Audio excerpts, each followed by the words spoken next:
Uh, we are exploring a new format for our Sunday meditation. If you're new to this, then it's obviously new to you. But if you've been here a couple times, we're shifting a little bit. Traditionally, we're just jumping into meditation right off the bat. Uh, we're thinking that it's a better format if we gave you a little bit of an introduction to the benefits in meditation and sort of why it's good to meditate. So we're gonna play a video by our founding one of our founding members, Harvey Aronson, and he will. It's about 8 minutes, and he will talk a little bit more about meditation, and then after that, I will guide us through a couple simple meditations that I will tell you a little bit more about. And just as a quick side note, we have a book where we put names of people that we would like to dedicate some of the merit of our practice. So if there's someone in your life, yourself, or anybody you would like to dedicate the merit of our practice today, please write their name in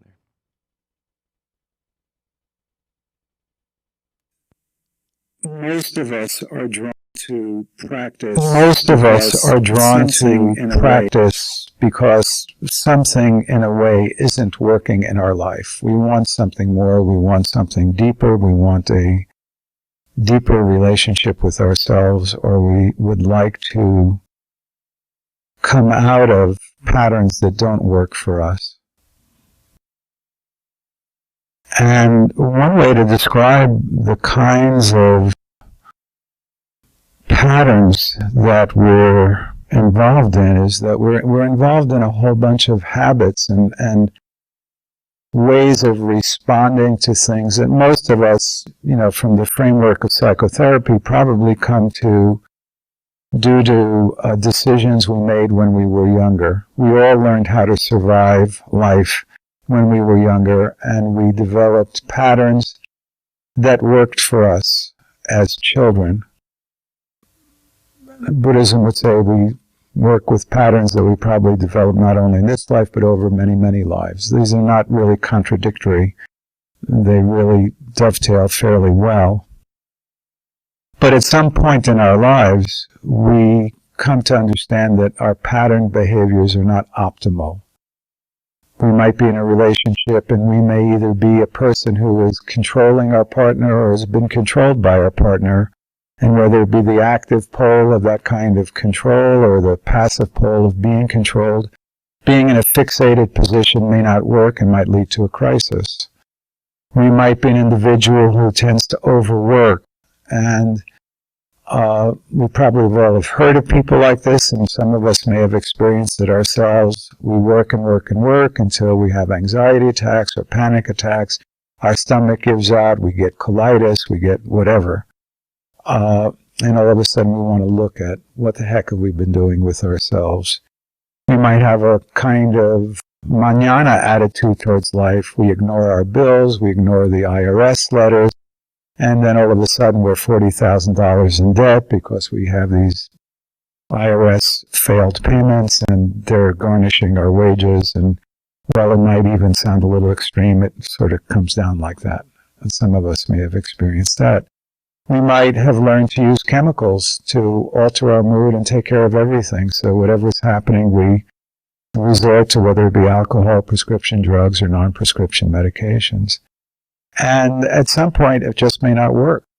We really feel like there's got to be more to life than this sort of sense that we're in the same movie, the characters may change, the location may change, but gosh, it just seems like the same plot line is occurring over and over and over again.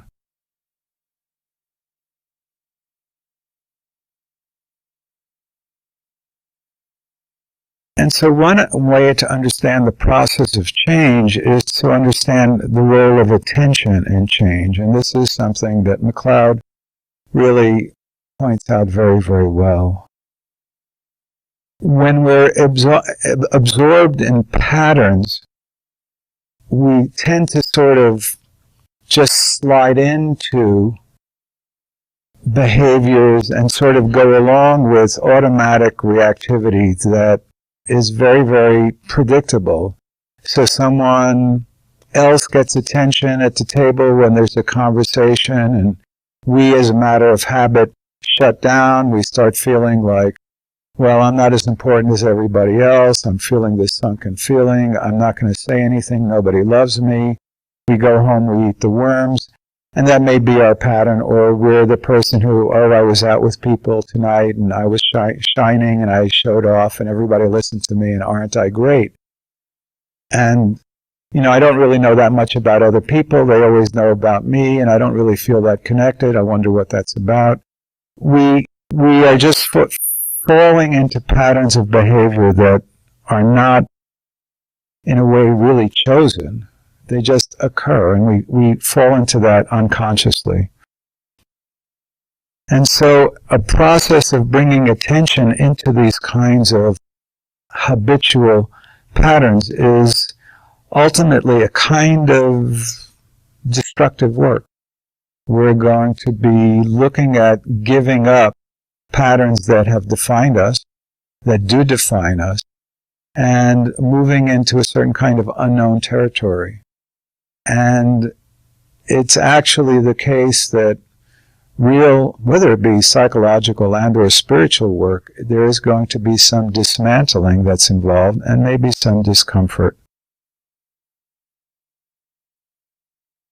The key ingredient in starting this whole process of dismantling habitual patterns is the ability to develop attention in the face of our habits.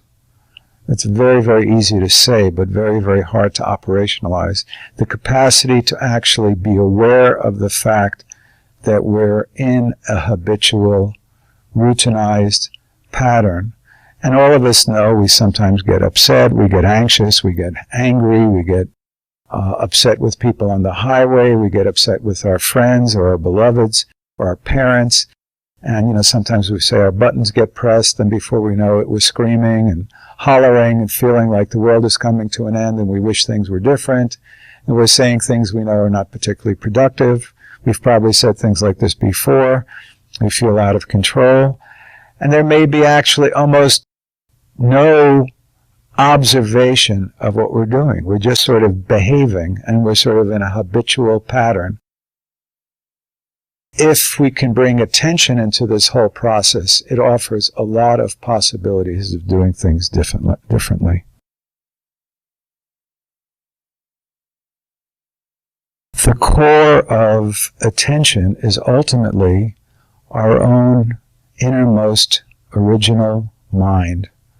We are capable of developing attention because there is some inner nature of knowingness that all human beings have, but have not discriminated. It is our habitual patterns that really obstruct our innermost knowingness. And it's the capacity to actually know what's going on in a very, very clear and attentive manner that offers a path to freedom.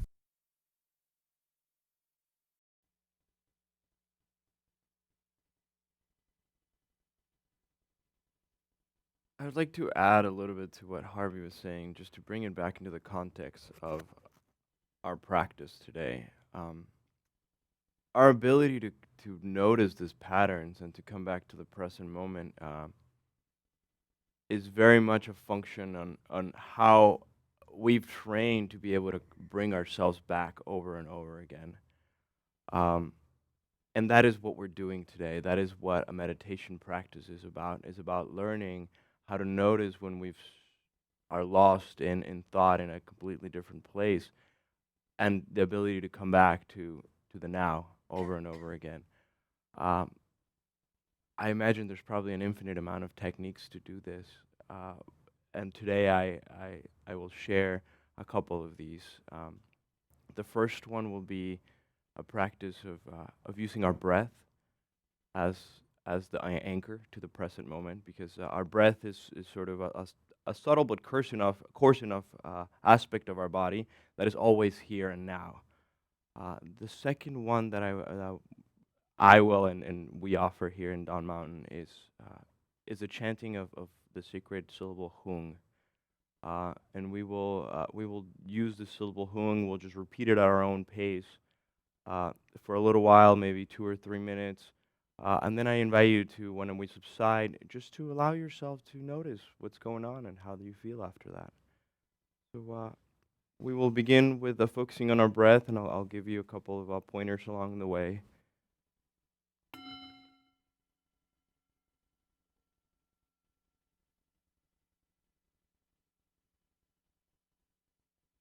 So allow yourself to arrive in the seat, arrive in your body. Check in with your body. Posture is very important when meditating, so wiggle around in your seat bones a little bit and try to make sure that you're evenly sitting on both your sit bones and there's equal pressure on them. And then on top of your sit bones, your whole spine should stack up as coins stacking up on each other. It's straight and grounded, but there's very little effort to keep yourself up. So it's really just trying to find the normal structure of your body and how that supports us.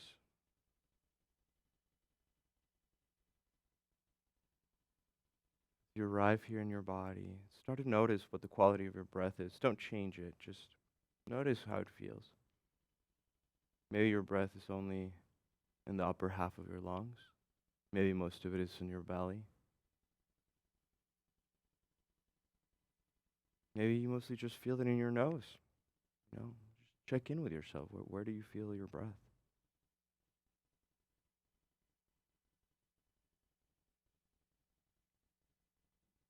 It is said that a longer breath will actually help us calm down our body, and there's science behind this.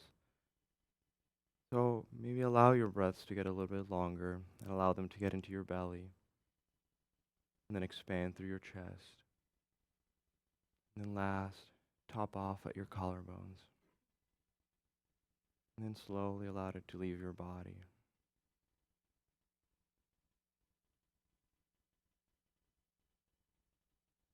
And just track that breath wherever it's most compelling for you.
More than likely at this point, your mind has strayed away from the breath. That's okay. Don't judge that. Don't try to beat yourself up for that. That's completely normal as part of the workings of our mind. It's effervescent and moving. Just notice it. And you might label it as thought or, wherever it is. And don't fight the thought. Just gently nudge your attention back to your breath. It is normal for other things to be going on in the background. It is only our job to come back to the object of meditation.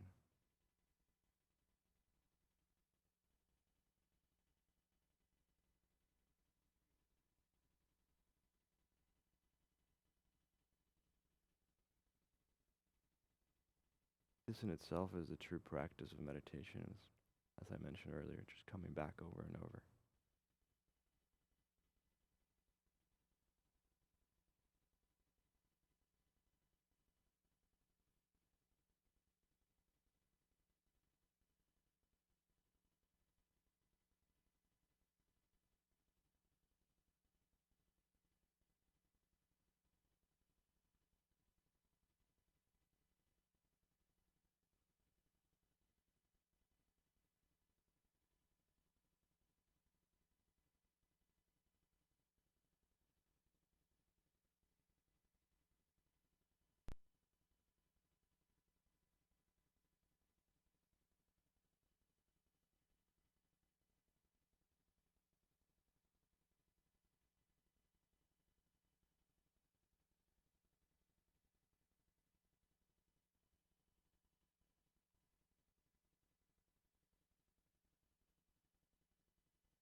I invite you not to bring any judgments to mind, but just to check in with yourself. And how do you feel?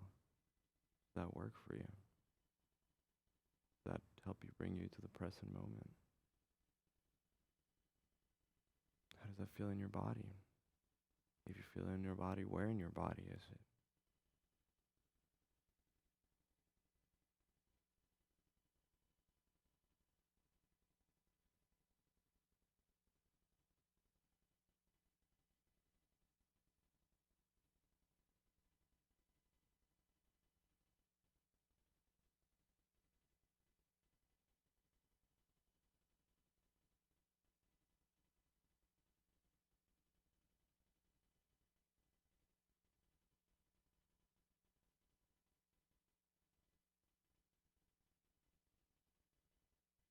And after you've checked in with yourself, just once more, gently come back to the breath.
you're settling down, I invite you to check in with your body too. Are you holding any tension in the shoulder region, in the hips, in the jaw? Sometimes just noticing it and telling yourself it's okay to relax. It's enough to let go of a little bit of this. That's not quite enough. Something that I found that works in the past is inviting your inner in-breath into that area of tension. And as we exhale, allowing for that tension to just leave with your breath.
If all of this is going well,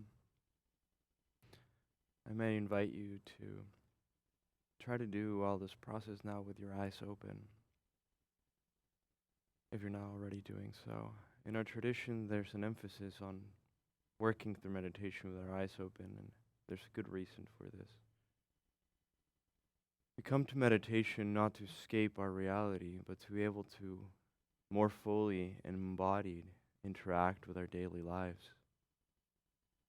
So by practicing in the cushion with our eyes open, we start to allow ourselves to be present here and now and show up. So if that's compelling to you, I invite you to do so.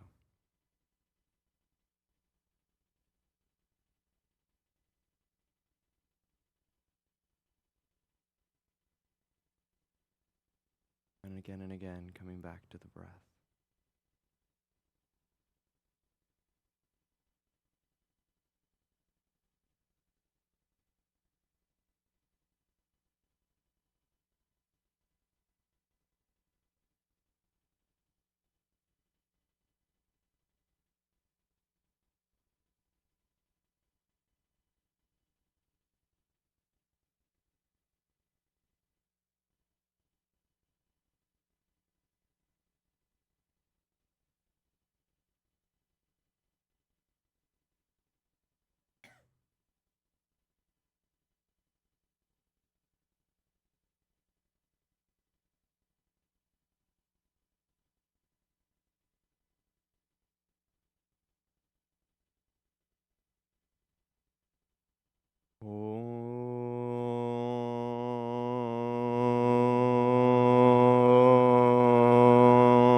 And just gently check in with yourself, your body, your mind.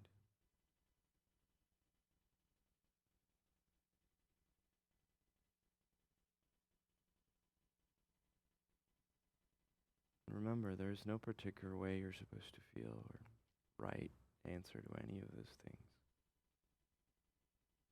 Just about showing up and being present with ourselves.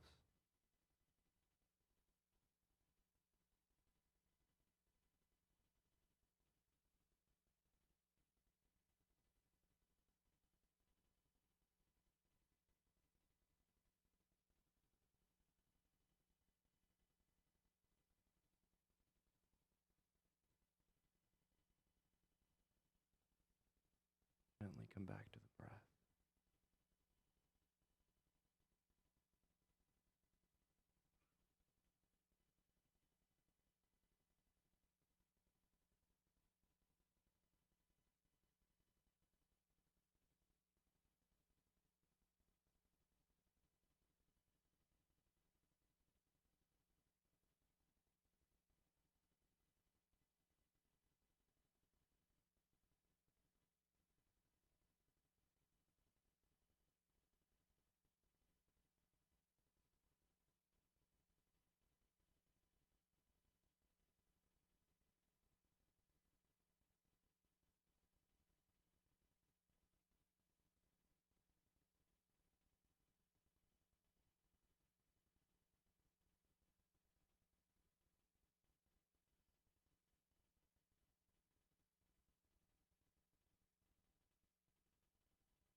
You are working with your eyes open. A couple of advice that I've received in the past that are useful are the following. You find that your mind is racing a lot and you're almost a little unstable with your mind. Casting your sight, your gaze about 45 degrees down uh, really helps to calm your mind down. Conversely, if you find you're sleepy and there's not enough energy, kind of dosing off, casting your sight a little bit further up, maybe 45 degrees up, will help awaken the mind and sort of bring you back. If you're pretty comfortable, just a natural gaze to the front a little bit, cast it down. That's okay too. So just explore how this works for you. Again, there's no right answers. It's really just what works for every person.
Right about this point in practice, especially when you're beginning, I think it's important to check in with yourself and see what your motivation is for being here.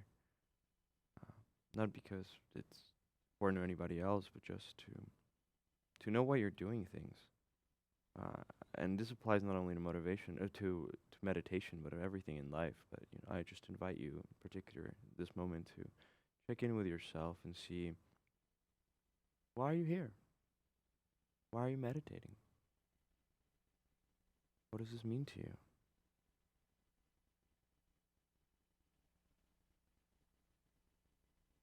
Traditionally in Buddhism, we talk about practicing so that we may benefit others, and maybe that's why you're doing it. But that's not necessarily has to be the only reason or the right reason.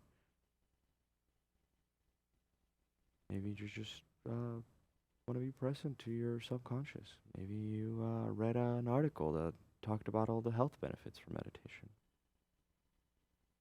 So just ask yourself.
And again, come back to your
we'll take about a 10-minute break.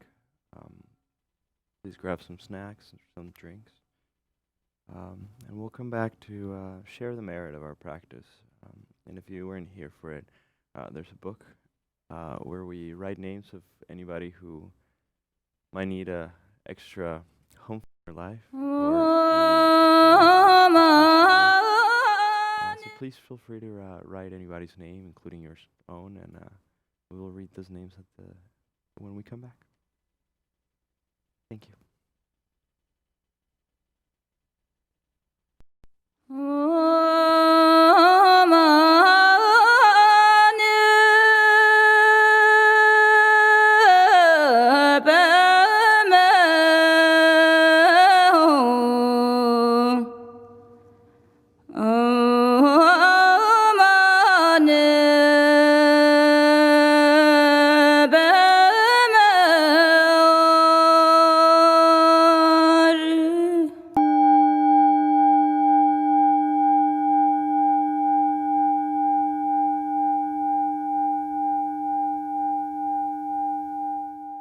Dawn Mountain offers traditional Buddhist teachings primarily in the Tibetan tradition in a way that is accessible to contemporary Americans. Having studied and practiced for many years under recognized Tibetan masters, and understanding that these teachings provide a way to realize the natural state of mind that embodies profound wisdom and deep love, Anne Klein and Harvey Aronson wished to share these traditions here in the United States. As a result, they established Dawn Mountain in June 1996, based on the core belief that it is possible to cultivate a better understanding of our deepest nature, which in turn facilitates new levels of mental calm and self-acceptance. So our inspiration really comes from our love and gratitude to our own teachers. They spent so much time and care with us over many, many years. Kaizen Rinpoche was extraordinarily compassionate. He had a terrific sense of humor. And just his ability to be present and immediate and just there. Adzon Rinpoche is extraordinarily compassionate and grounded. And we've had extraordinary experiences with Adzon Rinpoche, whom I met in Tibet in 96. And I've had many hours of just, one-on-one conversation, a person who has tens of thousands of students to attend to.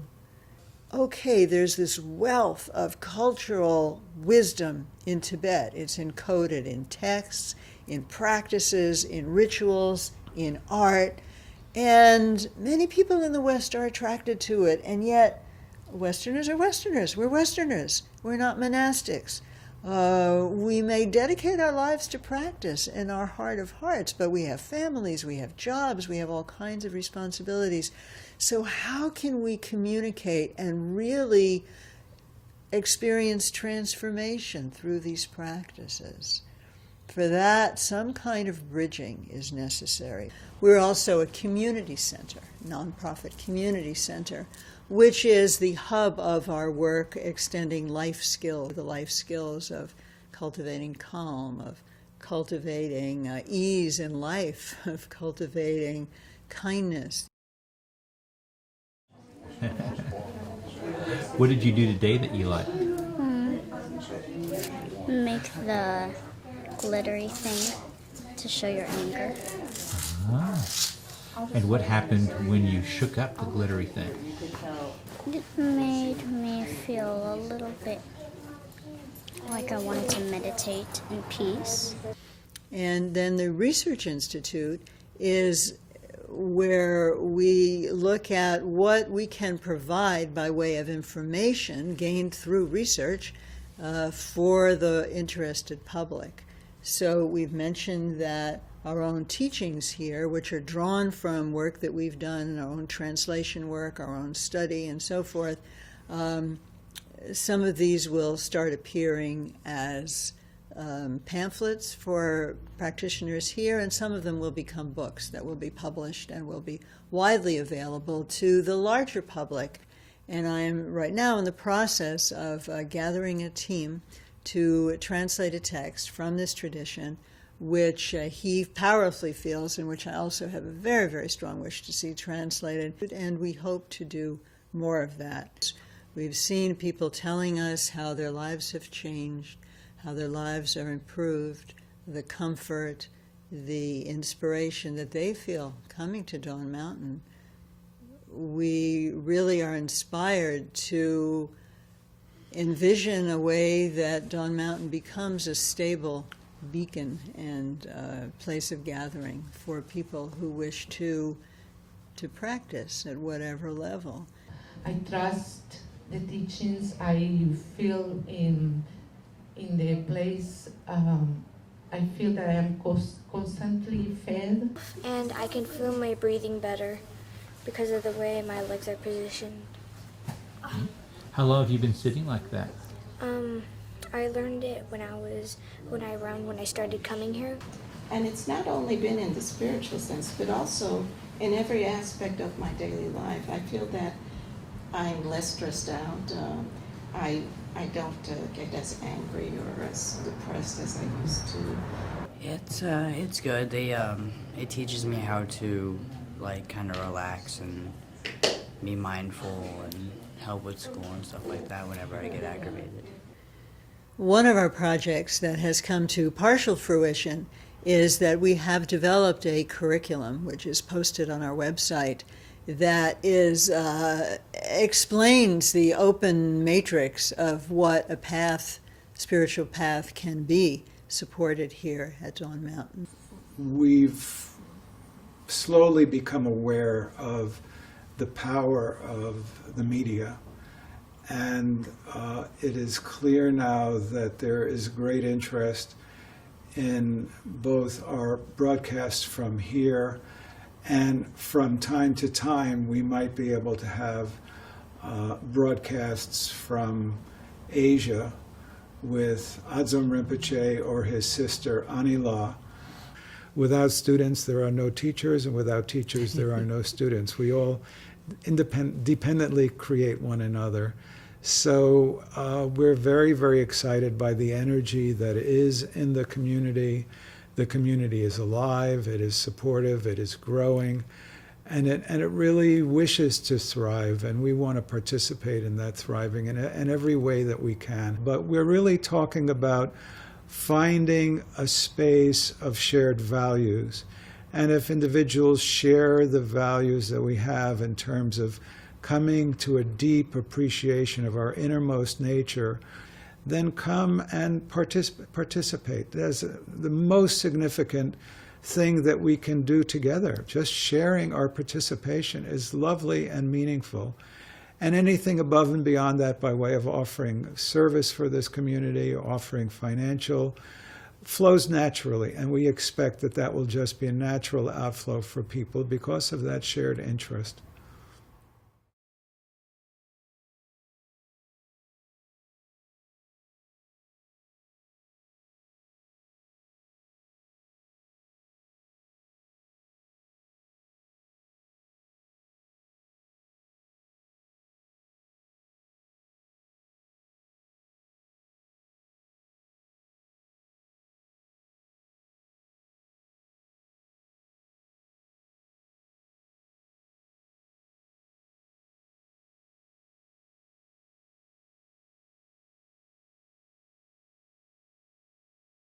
I ask precious three gems from deep in my pained heart.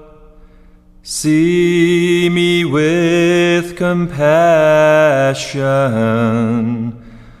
I have no other hope. This dear human body impermanence besets. Do you not fear your death? good and faithful student. The 5 skandhas gather and disperse who knows when.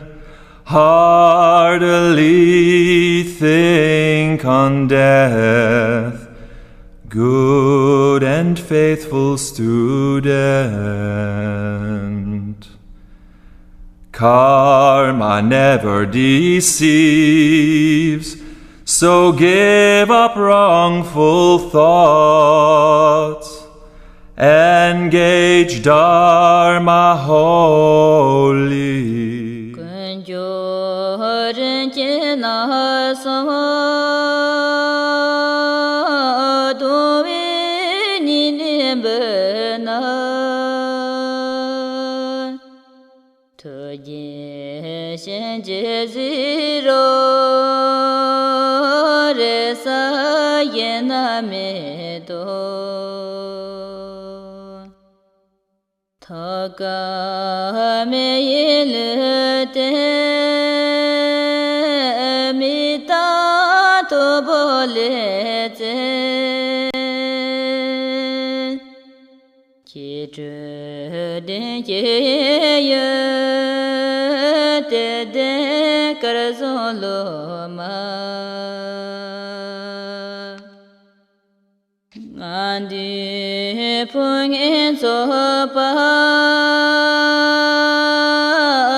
I ask precious 3 gems from deep in my pained heart.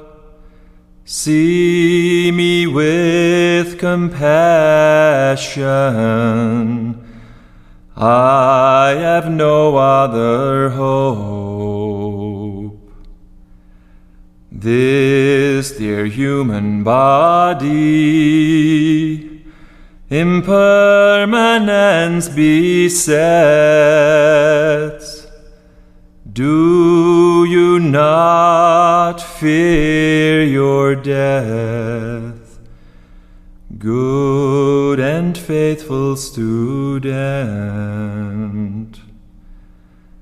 The 5 skandhas gather and disperse who knows when. Heartily think on death.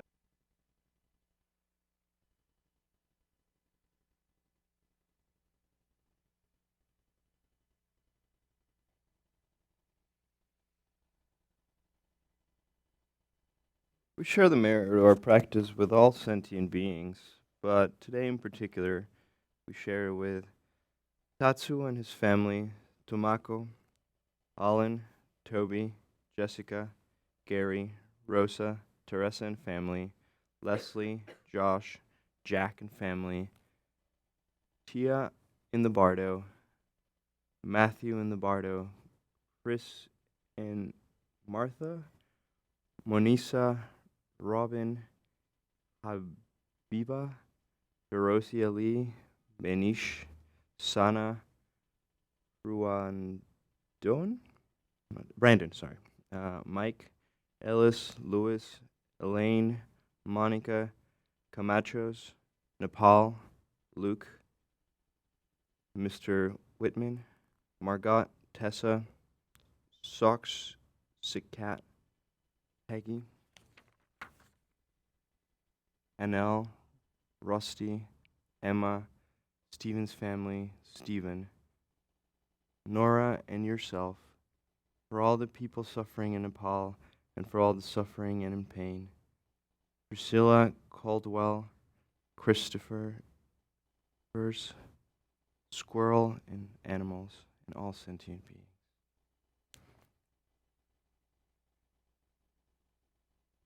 Now we'll chant the sacred syllable Ah, and as we chant it, I invite you to just visualize white light and love, compassion, healing energy, just radiating out to everybody in this room, everybody in Houston, everybody in the United States, the world, the universe, the multiverse, whatever your interpretation of all of reality is. Just allow your light and your love to shine.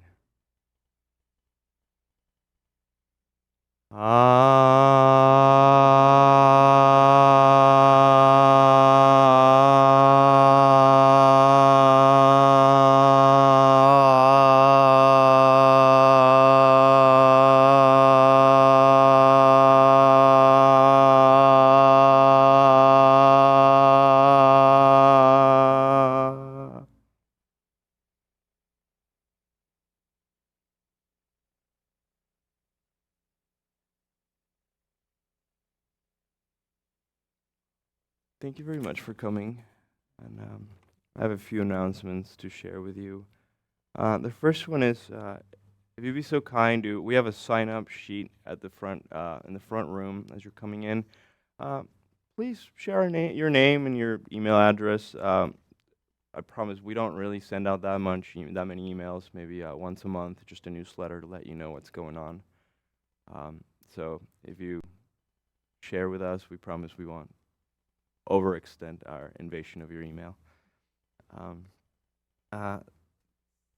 Second is there will be no children's program next Sunday because it's Mother's Day, but we will have regular meditation, like what we're doing right now. And next Tuesday, this Tuesday, May the 5th, is the last of this current series of Tuesday's teachings. Every first and third Tuesday of the month, we have teachings with our founding parents, Anne and Harvey. And right now, we're talking about living and dying well. I'm not sure if that's the exact title, but that's the basic gist of it. And each session is a standalone, and it's a series, but it's also standalone. So if you feel compelled to join us next Tuesday, please come. And I believe that is the last installment of that, and we will restart in the summer for the second part of that. So please check out our website, dawnmountain.org, and see all the exciting stuff happening. Clay? Yes, on the second and fourth Tuesday of the month, from 6:30 to about 7:45, a couple of us get together and meditate on our personal practice. There's not so much frame as we have here. We just kind of allow each other to come together and meditate just as a support group. So please join us. Just one thing, especially if you're new, but we're trying the video openings just to give a little more information. If you have any kind of opinion to help us, since it's truly experimental, we'd appreciate hearing about it afterwards. You can just tell Paulo or myself or Jessica or John. Appreciate it.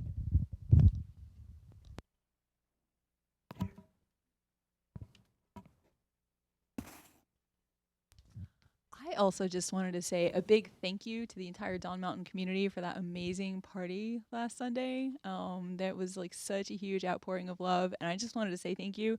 I have made also an extremely professional looking and very large thank you card. Most third graders would be really proud to have made that. So thank you very much, and I'm really happy to be connected with all of y'all. Thank you very much, and enjoy the rest of your Sunday. And please, if you have any comments, questions, we're here to hear and try to our best of our abilities, answer anything.